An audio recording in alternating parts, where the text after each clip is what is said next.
Islam tidak membiarkan tanah terbengkalai. Siapa yang mau menghidupkannya, dialah yang berhak, tapi harus sesuai syariat. Sebuah konsep keadilan sosial yang menyelamatkan manusia dari kelaparan dan kemiskinan. Bismillahirrahmanirrahim. Faslun wa ihya'ul mawati jaizun bisyartaini.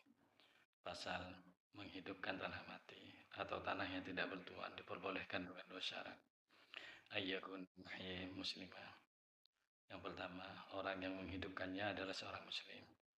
Pelakunya muslim. Syarat ini disebutkan dalam fikih klasik karena hukum Islam hanya berlaku penuh atas kaum muslim.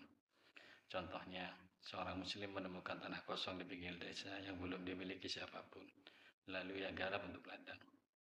Wa antakuna al-ardu hurratan lam yajri 'alaiha milkun li muslimin. Yang kedua, tanah tersebut bebas atau tidak ada kepemilikan seorang muslim atasnya. Tanahnya bebas dari hak kepemilikan muslim lain. Tidak boleh merebut tanah orang lain yang sudah ada bukti kepemilikannya. Contohnya, kalau ada lahan kosong di dekat rumah tetangga, tapi sebenarnya tanah itu sudah bersertifikat milik si fulan, maka tidak boleh diklaim meskipun tidak digarap. Wasyifatul ihyai maka nafil adati imaratan lil mahya. Adapun bentuk menghidupkan tanah adalah segala sesuatu yang menurut kebiasaan dianggap sebagai usaha memakmurkan tanah tersebut. Cara menghidupkannya dengan cara yang menurut kebiasaan masyarakat dianggap sebagai usaha memakmurkan tanah. Misalnya membaja atau menanami lahan, membuat pagar atau batas lahan, menggali sumur untuk irigasi, atau membangun rumah atau gudang di atasnya. Contohnya, jika seseorang mendirikan rumah di tanah kosong, maka menurut fikih, tanah itu menjadi miliknya karena ia sudah menghidupkannya. Wajibu badalul ma'i bisalasati syara'it. Dan wajib memberikan atau mengizinkan penggunaan air dengan 3 syarat. Kewajiban memberi air. Islam sangat menekankan berbagai sumber daya alam terutama air, karena air adalah kebutuhan pokok. An yaghdula an hajatihi. Yang pertama, air tersebut berlebih dari kebutuhannya. Contohnya, jika seseorang punya sumur yang sangat besar, sementara kebutuhannya hanya sedikit, maka ia wajib berbagi jika orang lain butuh. Wa an yahtaja ilaihi ghairuhu li nafsihi aw li bahimatihi. Dan yang kedua, ada orang lain yang membutuhkan untuk dirinya atau hewan ternaknya. Contohnya, ada musafir yang kehausan atau ada tetangga yang hewannya hampir mati kehausan, maka pemilik sumur wajib memberi. Wa an yakuna mimma yustakhlafu fi bi'rin aw 'ainin. Yang ketiga, air tersebut berasal dari sesuatu yang dapat diperbarui kembali, misalnya dari sumur atau mata air. Contohnya air sumur atau mata air yang terus keluar.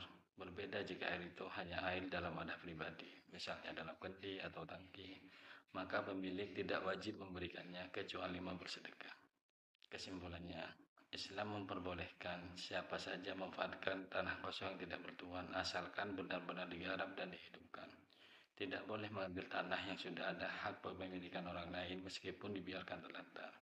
Pemilik sumber daya air tidak boleh menahan air jika ada orang lain yang sangat membutuhkan dan ia sendiri punya kelebihan. Contoh kasus menghidupkan tanah mati. Di desa tradisional, seorang pemuda desa menemukan sebidang tanah kosong di pinggir hutan yang tidak pernah dimiliki siapapun. Tanah itu tandus, penuh semak, dan tidak ada tanda kepemilikan. Ia mulai menebangnya semak, memasang pagar bambu, lalu menanam padi dan jagung. Menurut fikih, tanah itu sah menjadi miliknya karena ia sudah menghidupkan tanah mati. Di kota modern, di pinggiran kota ada lahan kosong milik negara yang dibiarkan terbengkalai. Seorang warga miskin membuat rumah kecil dari papan di atasnya, lalu menanami sayuran di samping rumah. Dalam fikih klasik, tindakannya termasuk menghidupkan tanah. Tapi dalam hukum positif modern, tanah milik negara tetap harus ada izin resmi. Jadi penerapannya sekarang harus disesuaikan dengan peraturan pemerintah. Contoh kasus kewajiban berbagi air. Di desa tradisional, seorang petani memiliki sumur besar yang airnya melimpah. Suatu hari ada musafir yang mampir karena kehausan di tengah jalan. Si pemilik sumur wajib memberikan air kepadanya karena memenuhi syarat air berlebih, musafir butuh untuk dirinya dan berasal dari sumber alam atau sungai. Di kota modern, seorang warga memiliki sumur bor di halaman rumahnya, sementara tetangganya pompa airnya rusak dan hewan peliharaannya hampir mati kehausan. Jika pemilik sumur punya air lebih, ia wajib memperbolehkan tetangganya mengambil air untuk kebutuhan pokok. Namun, kalau air itu hanya sedikit, misalnya dalam galon pribadi, ia tidak wajib memberikan, kecuali dengan sukarela atau sedekah. Intinya, Islam mendorong pemanfaatan sumber daya. Tanah kosong yang dibiarkan tapi digarap. Islam menekankan tolong-menolong dalam kebutuhan dasar. Air adalah hak bersama ketika ada kebutuhan mendesak. Wallahu a'lam bishawab.